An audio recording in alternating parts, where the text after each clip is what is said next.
Hey everyone, so I'm going to do something a little bit different today, and I'm going to talk about something I'm sure you all are very interested in, and that's how to spot a market crash before it happens. Last year during the coronavirus crash, and a lot of people ask me, what did you do during the coronavirus crash? Did you hold on? Did you lose a lot of money?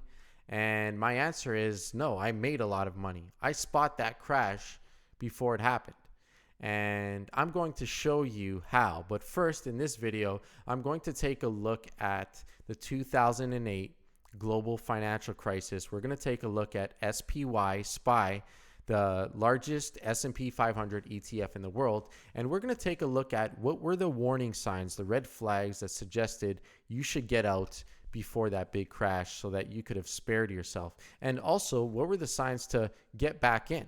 We're going to take a look at that today. And a lot of people say, you can't time the market. Don't try to time the market. Just keep buying the dips and all the stuff like that. And while that does work a lot of the time, and that's a great strategy, and if you do that over the long term, you're going to do well and not really have to worry about this.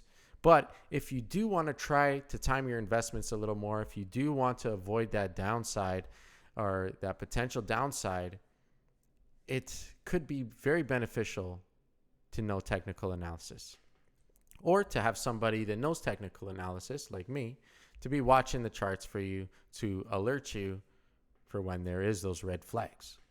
So I'm going to take a look at SPY.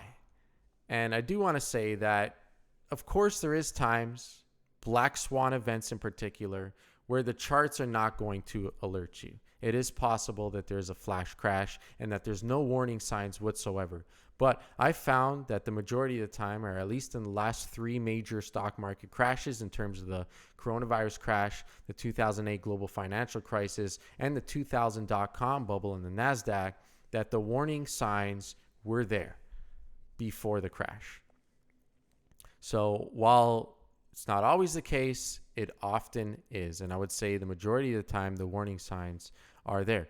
Unless, like I said, a black swan event, things like 9/11 that just happen and nobody expects, those things can affect the market in a big way.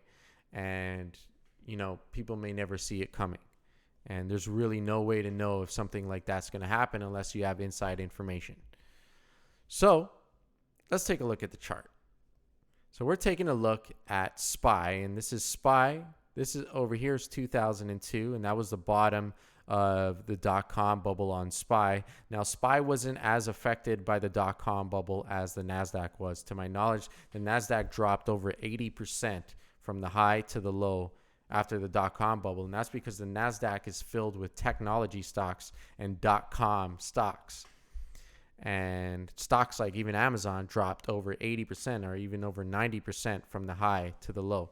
Now, SPY wasn't as affected because SPY is more diversified and there's a lot of other types of companies on the S&P 500. It's not only or mainly technology companies like the NASDAQ is. The NASDAQ is mainly, or for the most part, technology companies.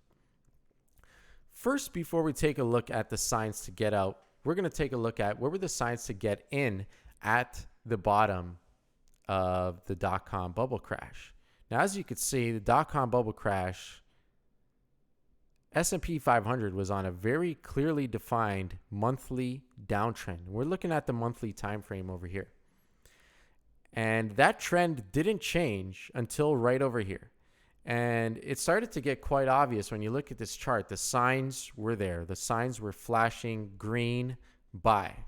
And I'm going to show you. First of all, it got oversold on the monthly, and that doesn't happen very often. And anytime the market's oversold on the monthly, it's probably a good time to buy for the long term. But it got oversold on the monthly on the RSI, sign one.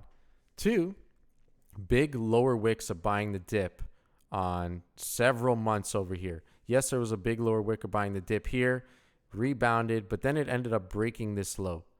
Now over here, big lower wicks of buying the dip, second sign to buy. Third sign to buy was that it basically double bottomed off of this area. Now it broke this low slightly, but not by a significant amount. And then there was a lower wick of buying the dip, and it was a fake out. That's the third big clue to buy. Fourth was that it got way overextended to the downside in terms of distance from that red line, my infamous red line, the 4-period moving average. Always keeping an eye on it. My favorite moving average. So it got too overextended to the downside on that red line. And that was sign 4. And sign 5 was these big volume spikes at the low.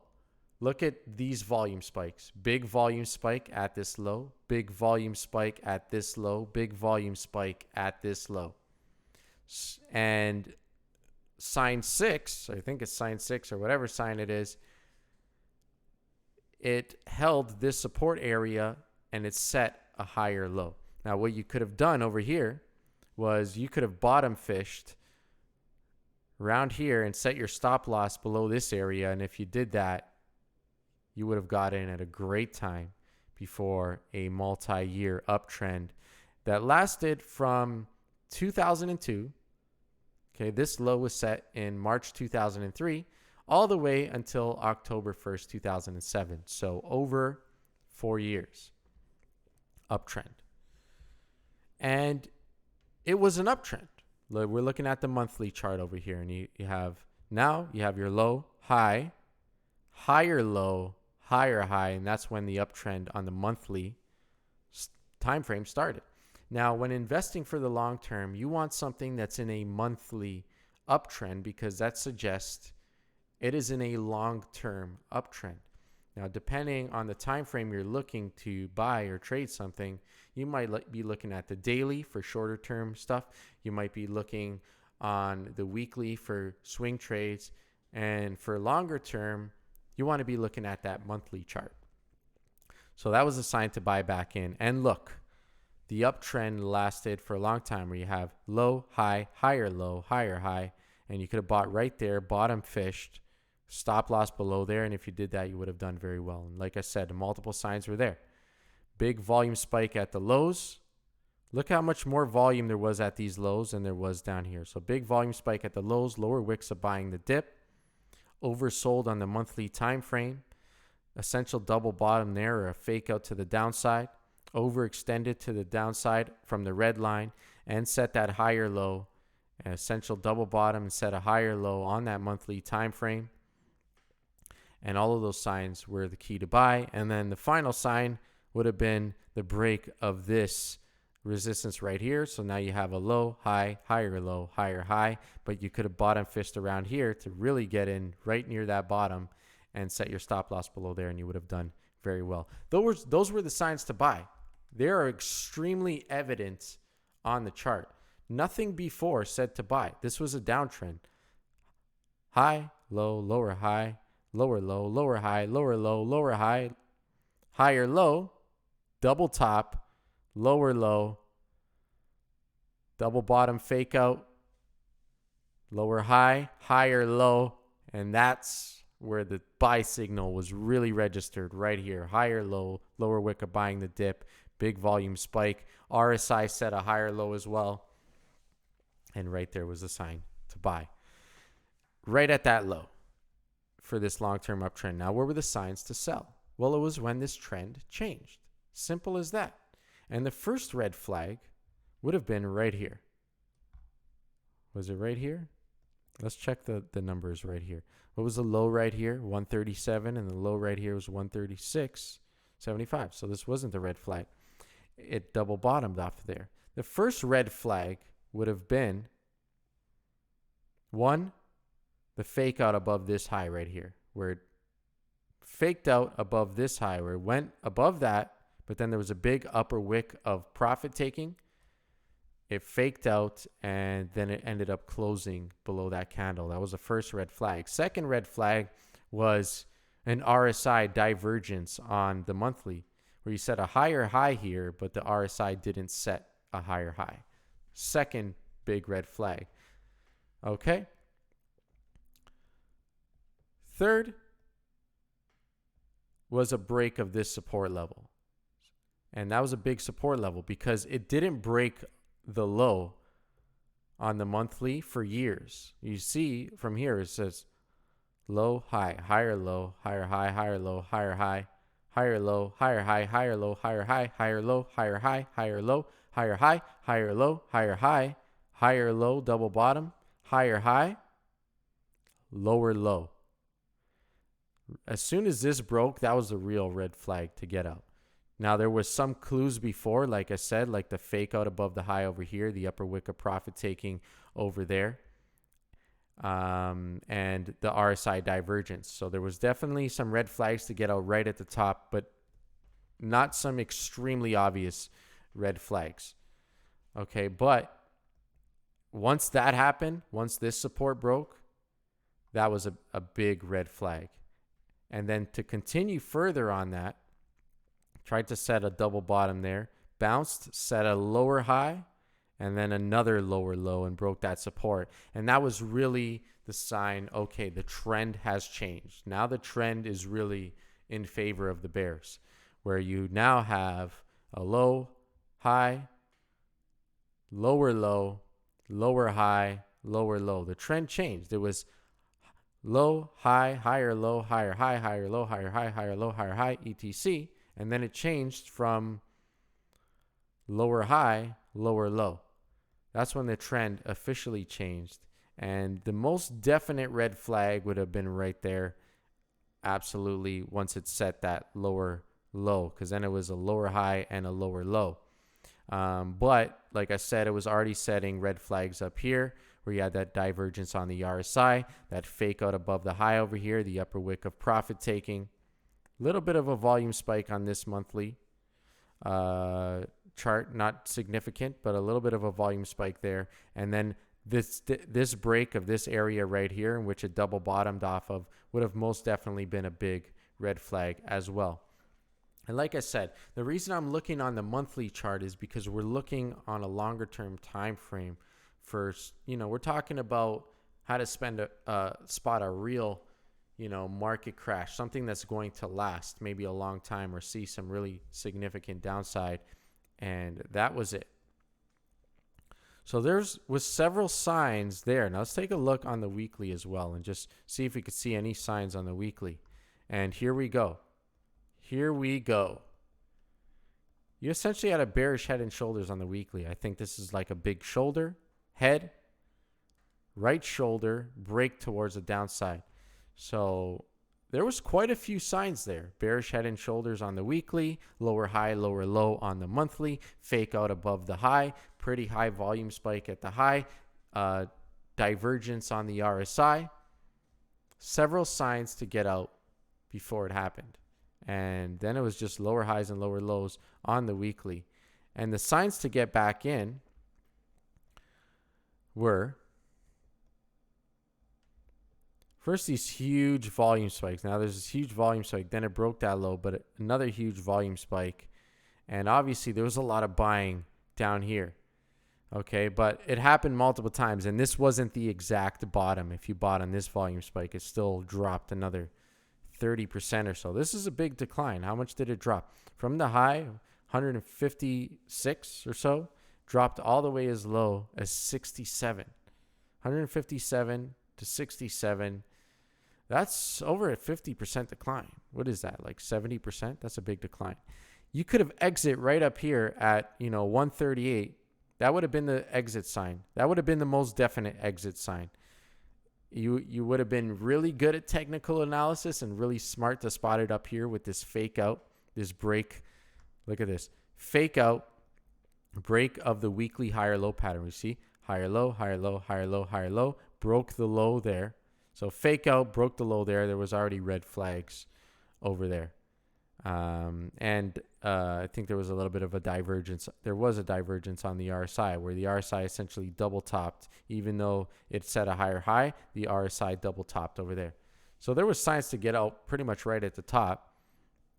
But the most definite sign was the break of this support over here and the break of this bearish head and shoulders pattern, bearish and setting a lower high, lower low on the monthly chart. And you could have got out at least at $138, which was, it was, over a 10% decline from the high, but, that's nothing compared to the 70% it ended up dropping all the way down there. You would have spared yourself a lot of losses if you knew technical analysis and the warning signs to get out at that time. Now, the signs to get back in, right at the bottom, they don't appear to be as obvious. But let's take a look. Right at the bottom over here, you have, first of all, big volume spike. And I know there was volume spikes here as well. And there was a divergence here as well. Okay. And it came back to test this low. It broke that low of support. A little bit of follow through, but again, another volume spike. And so some of the first signs to get back in were right over here where it held the low of this previous week. There was a big volume spike here. There was a divergence on the RSI where it set this higher low on the RSI on the weekly chart compared to this previous low that it set. Okay. There was that weekly bullish MACD cross over here. And while that happened up here, it stayed bullish in bullish territory and never flipped bearish again. So there were several signs on the weekly chart. Let's take a look on the monthly chart, that longer term time frame to get back in. Big volume spike at that low, fake out below this support level without follow through, lower wick of buying the dip, very oversold on the monthly chart. Okay. And then ended up breaking this resistance area over here. And then it kept setting monthly higher lows, higher low, higher low, higher low. It didn't set a higher low here, but pretty much double bottom right there. And it kept setting these higher lows on the monthly chart, showing a lot of strength. And then you started getting these monthly higher lows and higher highs again. You got that bullish MACD cross. You might not have caught it right at the bottom. See, sometimes you want to really wait for confirmation before you enter a position. So you might not have caught it right at the bottom, but let's say you caught it right when it broke this resistance level, or right when this bullish MACD cross on the monthly registered. You would have got back in at 96. Not right at the bottom. You know, that was a decent bounce from 67 to 96.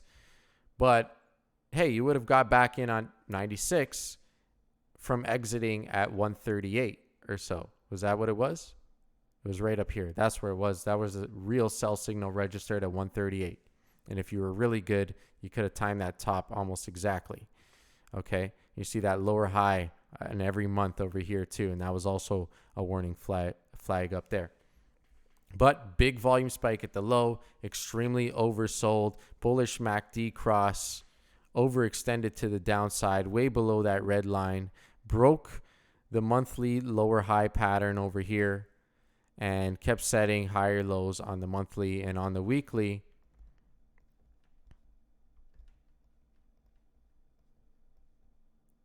Where was it over here? And on the weekly, again, big volume at the lows. Divergence on the RSI. Started trading above that red line on the weekly again, just riding it higher, and started setting those higher lows and higher highs on the weekly. So there was clearly several signs to get out, and there was several signs to get back in. Now, in terms of getting back in, there wasn't as obvious of a sign of the exact bottom to get back in, but I would say this momentum to the downside, it was starting to fade. Like, it was setting these lower lows, but not that much significantly more of a low. And there was those huge volume spikes at the low, and then there was that bullish MACD cross on the weekly, and there was that divergence on the RSI. So there was enough signs to get you back in, or to get you invested near the lows anyways. Not at the right exact bottom, but near the lows anyways. And the same with the top. There was enough signs that would have suggested that you should get out right near the top.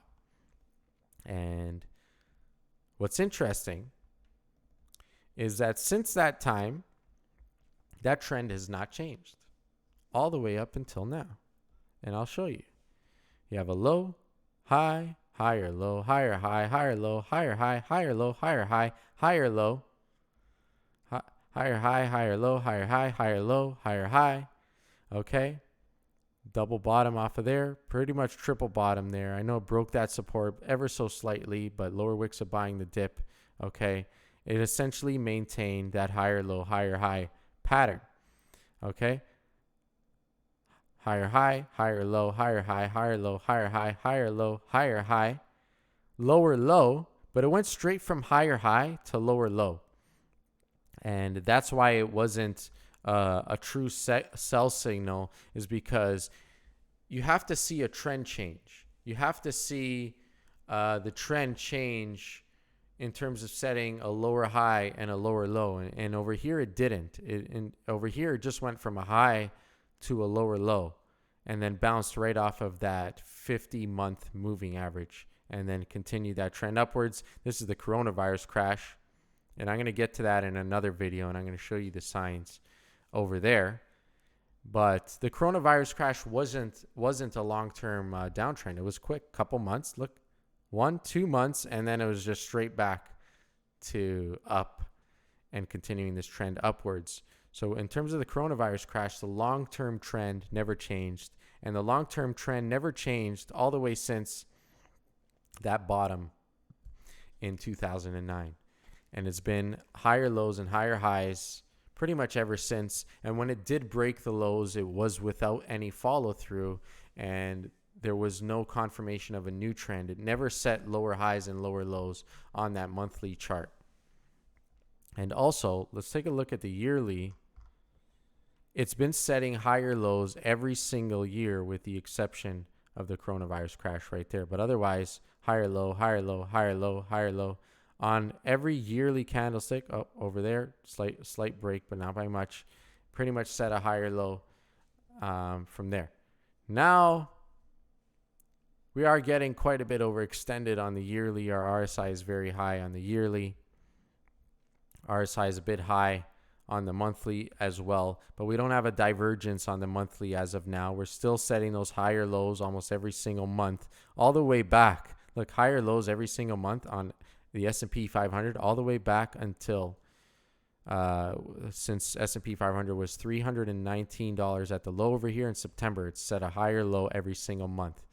So a break of that pattern would definitely be at least a short-term red flag for the bulls. And right now, the bulls are still holding that pattern and in control. But we are getting overbought. But there's no signs of a bearish MACD cross forming. There's no big volume spike at the high right now. We're still holding those higher lows every month. So there's no real major red flags right now. We're still getting those higher lows and higher highs. We're still continuing that pattern. The pattern is strong. We held the low on the yearly chart, but it is obviously getting a little bit overextended. But once again, like I said, I don't see any red flags that say you should get out right now. The market still looks very bullish and very strong. And just because it's overbought and just because it may appear to be overextended, those things alone are not a sell signal.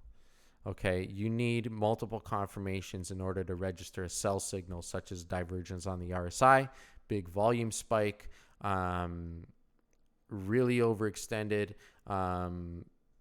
a pattern such as a bearish head and shoulders or a bear flag or bearish rising wedge or something like that. Maybe a break of this monthly higher low pattern, and mainly lower highs and lower lows. You need multiple signs to confirm a change in the trend. You can't analyze something and say, oh, it's overbought, oh, it's too high, oh, it's at all-time highs, so it's not a good buy. No.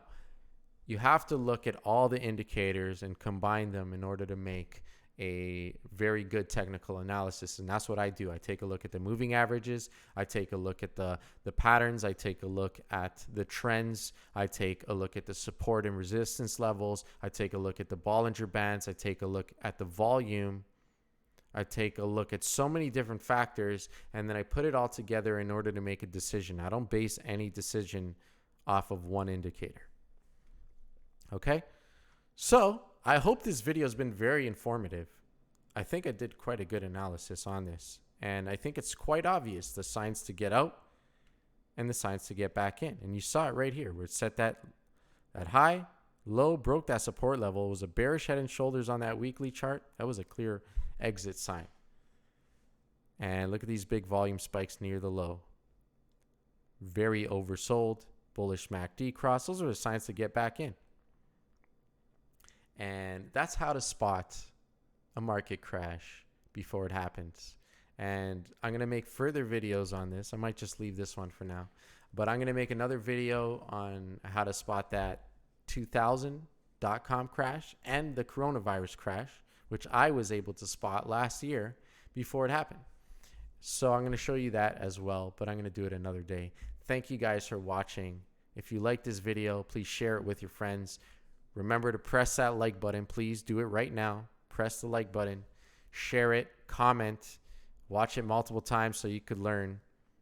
And check out my Instagram as well. Follow me on Instagram at 10baggerstocks. Check out my website, 10baggerstocks.com. And in about 9 days or so, I'm doing a big sale on my course. I'm doing a big sale on my subscription. And in my subscription, first of all, in my course, I'm going to teach you so much more than I teach you on YouTube. I teach you a lot on YouTube for free. You guys are learning a lot. But if you really want to like learn specifics, and I'm teaching you how to use indicators, and I'm diving into it a little bit more and how I use it and the things that I look for, and explaining how I use the indicators and stuff opposed to just analyzing the chart, check out my course. And there's so much other information in there as well. And my subscription, I'm going to do this for you in the subscription. I'm going to be constantly monitoring the S&P 500. I'm going to be monitoring the different sectors. I'm going to be monitoring the different industries such as EV stocks, crypto stocks, cosmetic stocks, e-commerce stocks, clean energy stocks, oil stocks. I'm going to be monitoring all of them, and I'm going to be categorizing them into bullish, bearish, neutral, and I'm going to be sending out high potential trade ideas as well with my subscription. And I don't plan to charge a high price. I'm going to charge a fair price for both the subscription and the course. It's going on sale soon. I haven't done a sale in 3 months. And sorry, I'm not trying to be salesy or anything like that. I'm informing you. Okay. I think this would benefit you guys, and what's going to benefit you guys, and you guys subscribe, and I get a lot of people subscribing. I'm going to make amazing content. I'm going to put my all into it to make sure that I'm helping you guys make money. There's no guarantee I'm going to make anybody money, and I'm not trying to say that, but I want to do my best in order to inform you guys and teach you guys so that hopefully you are more successful in the stock market with me by your side. So that's coming up soon. Thank you guys for watching. Appreciate you so much. Subscribe to the channel. Press that like button. Have a good night.